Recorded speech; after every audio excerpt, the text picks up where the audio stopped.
à l'adversité. À des moments, vous pouvez passer à côté du désert. Mais la conversation principale ou alors l'attaque fatale de Satan a eu lieu au moment où Jésus sortait du désert. Lorsque vous êtes sur le point de changer de cap, l'ennemi viendra avec des propositions qui ne sont pas du tout du goût de Dieu. Vous avez déjà supporté, vous avez enduré, vous avez traversé pas mal de situations. Mais l'ennemi veut te faire croire que sans lui tu ne peux pas, que sans lui tu ne vas pas. Et il se met en donneur d'espoir, comme s'il se souciait plus de toi que Dieu. Voici sa mentalité. Ce qui t'arrive, c'est Dieu. Mais moi, je peux changer cela. Les difficultés auxquelles tu peux faire face, c'est parce que tu as suivi Dieu. Néanmoins, moi, je suis capable de te venir en aide, puisque là, maintenant, tu es affamé. Il y a des personnes qui peuvent être dans la même situation que Jésus, qui peuvent traverser les mêmes situations que Jésus. C'est-à-dire quoi? Ça fait 40 jours, tu es en prière et en jeûne pour une situation. Pendant que tu es dans ce jeûne, tu crois que Dieu te guérit, tu crois que Dieu te délivre. Et pile au moment où cela est sur le point de s'accomplir, Satan vient te dire non, attends un peu, il y a quelqu'un à tel endroit qui peut te laver. Il y a quelqu'un à tel endroit qui peut te protéger. Et à partir de ce moment, tu te retrouves confronté à une bataille qui traverse ta personne, mais qui est au niveau céleste. Jésus a pu renverser Satan par la parole. Et tu peux renverser Satan par la parole. Je vais t'inviter à comprendre que les attaques de Satan ne reposaient pas sur autre chose que sur la nature de Dieu. La nature de ton identité. Est-ce que tu connais qui tu es? Est-ce que tu connais qui tu es? Voyez-vous, en tant qu'enfant de Dieu, parfois vous passez à côté de cette réalité qui est pourtant vraie. C'est que vous n'êtes plus de simples humains. Vous êtes enrôlés dans l'armée de Dieu. Et donc si Satan vous attaque, ce n'est que normal. Maintenant, que faire lorsque ce dernier vous attaque? J'aimerais vous amener à comprendre une chose. Satan, la Bible déclare que Jésus a été conduit par le Saint-Esprit dans le désert. Et lorsqu'il est en train de sortir, après 40 jours de jeûne, il est en train de sortir du désert, c'est principalement à ce moment que Satan vient avec des propositions. Et remarquez ceci, Satan ne se soucie pas du fait que Jésus ait faim. Or, on dit que Jésus avait faim. Vous avez parfois l'impression que Satan se soucie du fait que vous soyez célibataire. Oh que non. Tout ce qu'il veut, c'est qu'il viendra avec une proposition qui viendra dénaturer qui vous êtes réellement. Mais vous êtes sous la grâce. Même si vous forniquez ou le problème, vous êtes déjà sauvé. Voilà comment il va vous aborder. De même qu'il a abordé Jésus en lui disant, mais si tu es fils de Dieu, ordonne que ces pierres deviennent des pains. En réalité, il ne se souciait pas de la famine de Jésus. Il voulait que Jésus puisse douter de qui il est à cause de la réalité présente dans laquelle il se trouvait.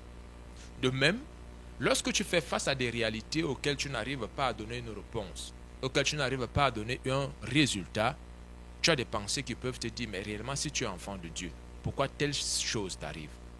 Réellement si tu es enfant de Dieu, pourquoi telle situation t'arrive? À partir de ce moment, tu es tenté de te dire, peut-être que je pourrais aussi faire comme les autres. Je vais t'amener à comprendre une chose. Il n'y a aucune démonstration entre toi et Satan. Il est vaincu et c'est un perdant. Qu'il ne te fasse pas croire qu'il est capable de t'aider de quelque manière que ce soit. Parce qu'il ne le peut pas. Parce qu'il ne le pourra jamais. Et il ne le fera même pas, même s'il en avait envie. Vous devez comprendre une chose. Au verset 3, le tentateur s'étant approché lui dit, si tu es fils de Dieu, ordonne que ces pierres deviennent des pains. Si tu es fils de Dieu, est-ce qu'il ignorait qui était Jésus? Satan non plus n'ignore pas qui vous êtes. Mais est-ce que vous-même vous savez qui vous êtes? Le véritable dilemme de cette époque, de cette génération, c'est que beaucoup de croyants ne savent même pas qui ils sont ils ne connaissent pas l'autorité qu'ils ont, ils ne savent pas ce qu'ils sont appelés à accomplir. Aujourd'hui, en ce début d'année, permets-moi de te rappeler ton identité, parce que sans résolution, sans une prise claire et constante de ce que tu as choisi d'honorer Dieu, tu ne peux pas accomplir les desseins de Dieu. Tu ne peux pas accomplir les desseins de Dieu.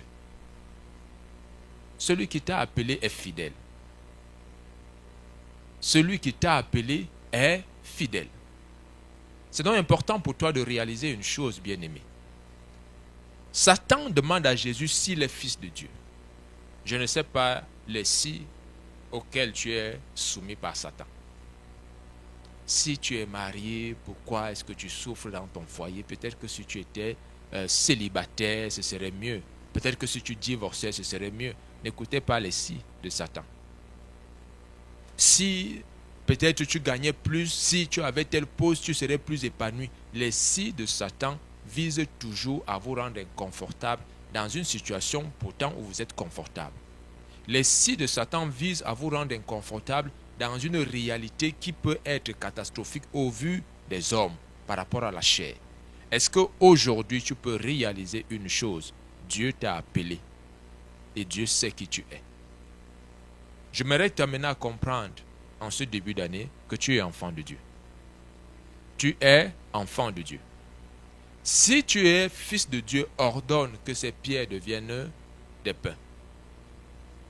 Si ton estomac a raison de toi aujourd'hui, si ton estomac triomphe de toi comme l'année dernière, il est possible que tu n'accomplisses rien de significatif. Il est possible que tu n'accomplisses rien de significatif. Mais cependant, permets-moi de te dire, celui qui t'invite aujourd'hui, Dieu t'amène à reconsidérer ta nature. Bien-aimé, ne laisse pas les si t'amener à croire que tu n'es pas enfant de Dieu. Et même, je vais te dire une chose qui pourra te choquer aujourd'hui. À des moments, il y a des choses comme le péché qui peuvent être là et qui te rappellent que si tu étais enfant de Dieu, tu ne devrais pas forniquer. Si tu étais enfant de Dieu, tu ne devais pas mentir. Si tu étais enfant de Dieu, tu ne devais pas, être violent. Sauf que, je viens de te dire aujourd'hui, ce n'est pas un acte que tu poses qui définit qui tu es. J'entends quelqu'un dire Alléluia. Je dis, ce n'est pas un acte qui te définit. Tu es défini par ta filiation et tu viens de Dieu. Ton Père a payé le prix afin de te rattacher à lui. Donc ce n'est pas à cause d'un acte manqué que tu cesseras d'être enfant de Dieu. J'ai toujours dit ceci. Si même Jésus avait changé les pierres en pain, Jésus serait toujours resté Jésus. Il n'aurait pas pour autant changé. Mais il serait descendu dans une bataille de bas échelle avec le diable. Mais il a élevé le niveau. Satan ne pouvait pas monter plus haut que lui. C'est pour ça qu'il lui a dit, l'homme ne vit pas de pain seulement. Voyez-vous, même quand votre estomac veut vous amener à vous soumettre au péché, quand votre estomac veut vous humilier, vous devez rappeler à votre âme qui est le chef. Vous devez rappeler à votre corps qui commande. En tant qu'enfant de Dieu, ne vous soumettez pas au désir de votre estomac. Ne vous soumettez pas au désir de votre chair. Parce que voyez-vous, la chair a ceci de terrible, c'est que vous pouvez la crucifier, mais elle va toujours ressusciter. Vous pouvez la mettre sur les braises, elle va toujours essayer de sortir du feu. Parce que vous devez comprendre que vous êtes un sacrifice vivant. Donc cette bataille sera permanente. Cette bataille sera permanente. Tu auras beau crucifier ta chair aujourd'hui, je peux te garantir que demain elle va ressusciter. Une fois qu'elle va ressusciter, qu'est-ce que tu auras encore fait? La crucifier à nouveau. La crucifier à nouveau. Voici le point. Satan dit à Jésus, si tu es fils de Dieu, change les pierres en pain. Et Jésus répond donc ceci à Satan. L'homme ne vivra pas de pain seulement. Jésus ramène le diable dans ce qu'il ignore. Sur terre, Dieu a permis que seuls les hommes dominent. Et tout être, c'est pour ça que les démons, nous les chassons. C'est pour ça que nous chassons les maladies. C'est pour ça que nous avons l'autorité sur terre. Jésus a dit, l'homme ne vivra pas de pain seulement. Il n'a pas dit le Fils de Dieu. Alléluia. Jésus ne dit pas ici le Fils de Dieu, mais il dit l'homme. Donc Jésus amène à la connaissance de l'humanité une vérité fondamentale, mais dont on passe souvent à côté. C'est que vous êtes un homme. Mais la science va vous faire croire que sans nourriture, vous ne vivez pas. Les hommes veulent vous faire croire que sans nourriture, vous ne vivez pas. Ou sans un type de nourriture, vous ne serez pas à l'aise. Si vous ne mangez pas ci ou ça, vraiment, vous ne serez pas en capacité physique ou mentale. Laissez-moi vous dire, l'homme ne vit pas de pain seulement. Ceci signifie que l'homme vit de pain, mais pas de pain seulement. Et si vous ne maîtrisez pas ce que Jésus vient de révéler dans ce verset 4 de Matthieu chapitre 4, Jésus révèle de quoi est constitué l'homme. L'homme est un être parole. L'homme est un être de parole. L'homme est un être qui vit par la parole et qui vit de parole. C'est la raison pour laquelle, lorsque vous donnez de bonnes paroles aux gens, vous les faites vivre, vous les faites rêver, vous les amenez à une dimension élevée. Mais Satan, qui a toujours des mauvaises paroles, veut vous ramener vers le bas. Jésus dit, l'homme ne vit pas de pain seulement. Maintenant, est-ce qu'il est question pour vous de chercher les je t'aime à gauche et à droite? Est-ce qu'il est question pour vous de chercher des gens qui vont vous apprécier même si vous ne le méritez pas? Il est question pour vous de vous nourrir de la bonne parole. C'est la parole de Dieu. C'est la parole de Dieu. Aujourd'hui plus que hier, je t'invite à reconsidérer tes voies. Jésus-Christ dit, l'homme ne vit pas de pain seulement. Toi qui es en train de m'écouter, toi qui es dans le taxi, qui est en train de m'écouter, et qui est en train de te nourrir des mauvaises paroles que tu as entendues aujourd'hui, la journée a été fatigante. La journée a été harassante. Elle a été difficile. Tu as entendu des menaces. Tu as entendu des moqueries. Tu as suivi tellement de mauvaises paroles te concernant. Et puis tu te dis, qu'est-ce que je puis faire? Je dois seulement répondre. Je vais te dire, ne réponds pas. Va chercher à connaître ce que Jésus a dit. Va chercher à connaître ce que Dieu a dit. L'homme ne vit pas de pain seulement, mais de toute parole qui sort de la bouche de Dieu. C'est la raison pour laquelle toute parole qui vient de ce livre de la Bible est une parole qui est utile et qui peut te nourrir. Toute parole de Dieu est utile et elle peut te nourrir. Elle peut t'amener à nouveau à rêver. Elle peut t'amener à nouveau à te libérer du péché. Elle peut t'amener à être affranchi de la routine religieuse, bien-aimé. Prenez conscience de ce que Dieu veut faire avec vous. L'homme ne vit pas de pain seulement. Jésus commence donc par révéler à Satan de quoi est constitué l'homme. Il y a des personnes qui, lorsqu'on dit nous avons un programme de jeûne, chaque dernière semaine du mois de cette année, nous aurons une semaine de jeûne. Le jeûne n'est pas facultatif pour les enfants de Dieu. Le jeûne n'est pas facultatif. Si vous dites que vous marchez avec Dieu, vous devez jeûner. Vous devez jeûner. Je t'invite, bien-aimé, à nous joindre, à nous contacter, à nous appeler. Cela est indispensable. Quel que soit l'endroit où tu peux te retrouver, dans cette ville, tu cherches un endroit où tu peux prier, tu cherches un endroit où tu veux que les gens t'écoutent. Et appelle-nous. Contacte-nous. Jésus révèle que l'homme ne vit pas de pain seulement, mais l'homme vit de toute parole qui sort de la bouche de Dieu. De toute parole qui sort de la bouche de Dieu. Et j'aimerais te faire connaître une parole ce jour qui sort de la bouche de Dieu. J'aimerais que tu connaisses cette parole aujourd'hui, afin que, dans les jours à venir, que tu te comportes différemment. Que tu te comportes différemment. Voici ce que Dieu dit. Dans Matthieu chapitre 11, le verset 28. Matthieu chapitre 11, le verset 28. Voici une parole qui sort de la bouche de Dieu. Venez à moi, vous tous qui êtes fatigués et chargés, et je vous donnerai du repos. Voyez-vous, aujourd'hui vous pouvez être chargé de mauvaises paroles, chargé d'intimidation, chargé de menaces. Aujourd'hui, vous pouvez vous rappeler que dans votre enfance, on avait dit que vous ne vous marierez pas. On avait dit que vous ne travaillerez pas. On avait dit qu'à tel âge, vous allez mourir. Et vous vous dites que faire? Où aller? Vous avez eu à rencontrer des personnes qui vous ont donné des potions, mais cela n'a pas marché. Je vais t'inviter ce jour à venir vers Christ. Jésus-Christ te donne une bonne parole aujourd'hui qui peut te faire vivre. Tu es en train de m'écouter et je sais que tu es désespéré. Tu es en train de m'écouter et je sais qu'aujourd'hui tu manques d'espoir. Tu as tellement entrepris l'année dernière que rien n'a marché. Tu t'es tellement accroché à des hommes, à des femmes, mais rien n'a marché.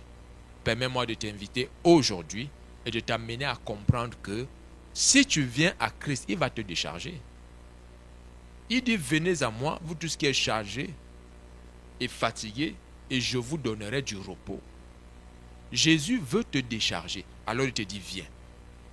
Jésus veut te décharger de ces paroles qui te font la guerre. Parce que vois-tu, il y a des mauvaises...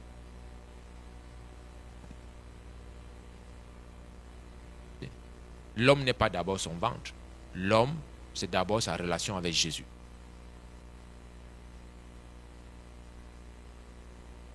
Intimité avec Jésus. Là, c'est quel réellement. Mais est-ce qu'aujourd'hui, tu peux venir à Christ? Est-ce qu'aujourd'hui, tu peux dire, Seigneur, je suis fatigué.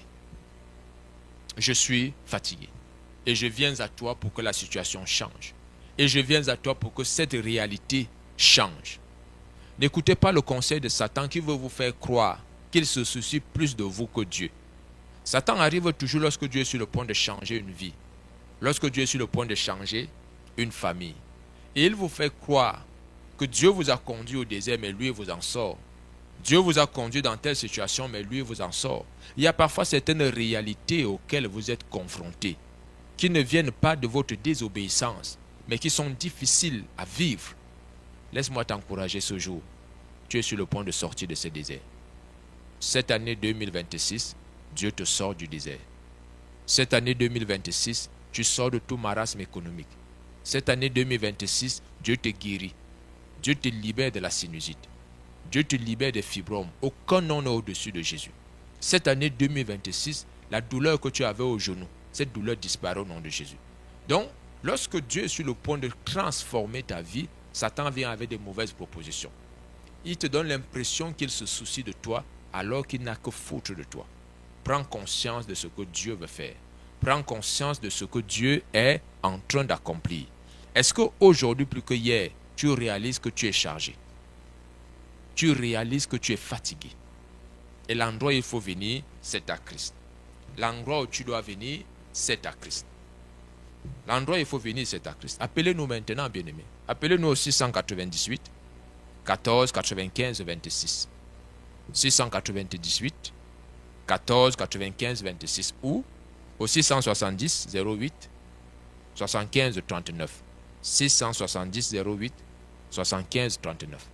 Appelez-nous et nous serons ravis de vous recevoir, de vous écouter déjà, mais aussi de prier avec vous, mais aussi de vous amener à connaître ce que Dieu veut accomplir avec vous. Dieu donc te dit ce jour, ce soir, que l'homme ne vit pas de pain seulement. Si l'homme ne vit pas de pain seulement, de quoi est-ce que l'homme vit?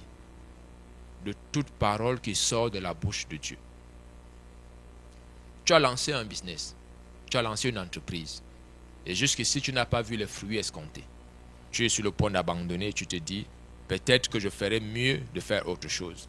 Et vous savez, ceux qui ne croient généralement pas à ce que nous faisons, ceux qui ne croient généralement pas aux rêves que nous avons, sont toujours là pour veiller et nous rappeler. Lorsque nous passons dans une zone de baisse de tension, ils vont vous dire, je t'avais dit que ça ne devait pas marcher, il faut abandonner. N'abandonne pas.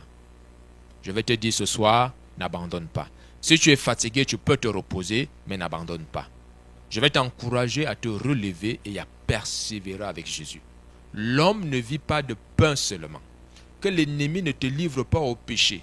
Arrête de t'humilier à cause de la nourriture. Arrête de te rabaisser à cause de la nourriture. Dieu a un projet pour toi. Dieu a un but pour ta vie. Dieu a un but pour ta vie. Dieu a un but pour ta vie. Prends conscience, bien-aimé, que cette année ne peut pas et ne doit pas être comme l'année précédente. Cette année ne doit pas être comme l'année précédente. Celui qui t'a appelé est fidèle et Dieu est sur le point de te sortir du désert. Alors arrête de te nourrir seulement de la nourriture physique, commence à chercher la parole de Dieu. Commence à désirer la parole de Dieu. Commence à désirer la parole de Dieu.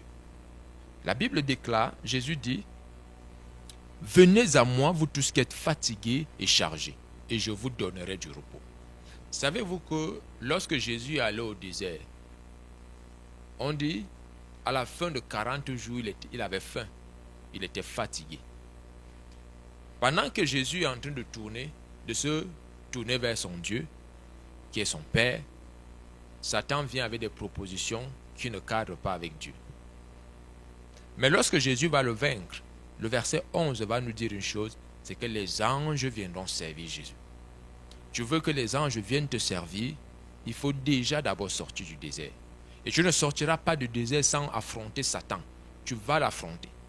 Si ce n'est pas à l'entrée, ça sera au milieu ou alors à la sortie. Tu vas l'affronter et tu dois le vaincre. Parce que c'est un perdant. Et il a déjà été vaincu. Je vais t'encourager ce jour, bien-aimé, à prendre conscience que tu ne vis pas de pain seulement. Prends sur toi de lire la Bible cette année. Prends sur toi de lire la Bible aujourd'hui. Je vais vous encourager, je vais vous inviter à lire la Bible, à lire la parole de Dieu. Peut-être que ton année a débuté et jusqu'ici, tu n'as rien vu qui a changé. Jusqu'ici, tu te dis les prières, les prophéties qui ont été faites sur ma personne, ces prophéties ne marchent pas. Je vais te dire qu'elles marchent. C'est Satan qui veut te faire croire qu'elles ne marchent pas. Et aussi longtemps que tu croiras que ça ne marche pas, ça ne marchera pas. Aussi longtemps que tu prononceras de ta bouche que tes affaires ne marchent pas, elles ne marcheront pas. Déclare de ta bouche que tu es béni et tu es favorisé. Déclare de ta bouche que ce n'est pas à Satan d'avoir le dernier mot. Et tu verras la faveur dans ton année. J'aimerais que tu puisses prier avec moi. J'aimerais que tu puisses déclarer avec moi. Seigneur Jésus, je te loue et je te dis merci. Cette situation difficile, cette réalité qui est pénible, qui peut même être un sujet de moquerie, je sais que tu es en train de me sortir de là. Cette année ne sera pas comme l'année dernière. Parce que cette année, je sors de toute dette. Je suis libéré de tout marasme économique. Je prospère. Je suis enfant de Dieu. Je suis racheté. Libéré au nom de Jésus. Je déclare que Satan n'a ni lot ni part dans ma vie. Mon Dieu, tu es mon Dieu. Tu es mon roi. Je me tourne vers toi aujourd'hui. Et je rejette les mauvaises paroles, les paroles qui me fatiguent, les paroles qui m'empêchent de te voir. Et je déclare que je viens à toi, Jésus. Je viens à toi, Père. Donne-moi le repos. Tu as promis le repos. Me voici, Jésus. Je veux le repos. Le repos dans mon foyer. Le repos dans mon entreprise. Le repos dans le ministère. Le repos dans mon corps. Au nom de Jésus-Christ. Amen. J'aimerais poursuivre en te disant ceci avant de clôturer aujourd'hui. Dieu dit, il a conduit Jésus au désert. Et c'est Dieu qui est en train de ramener Jésus du désert. En tant qu'enfant de Dieu, sache que rien n'échappe au contrôle de Dieu dans ta vie. Maintenant, toute situation que tu tiens cachée est déjà hors de contrôle. Non pas de Dieu, mais de toi. Donc je vais t'inviter à te repentir. Je vais t'inviter à sortir de la désobéissance. Rappelez-vous, la semaine dernière, je vous ai dit, le peuple assis dans la région de l'ombre et de la mort n'était pas le peuple du diable, c'était le peuple de Dieu. C'était les enfants d'Israël. Mais ils étaient assis dans la région et dans l'ombre de la mort, sans s'en rendre compte. Et la lumière que Jésus leur a apportée, c'était la repentance. La prise de conscience que Je ne peux pas continuer avec la vaine vie de religion. Je ne peux pas continuer à me vanter de ma religion alors que dans ma vie, je n'ai pas le repos. Dieu a promis le repos et je veux vivre le repos.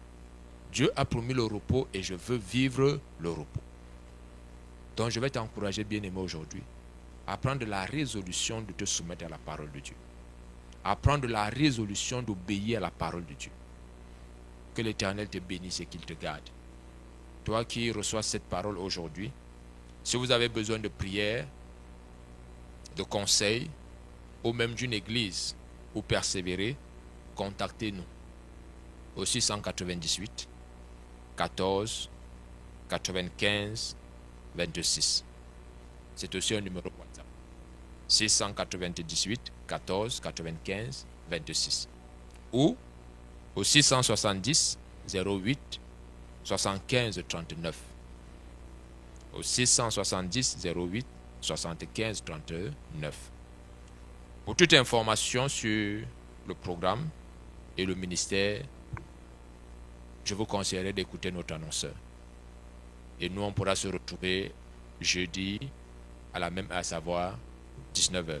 Que Dieu vous bénisse. Nous espérons Shalom. que ce message vous a béni. Notre ligne téléphonique est ouverte au 6 98 14 95 26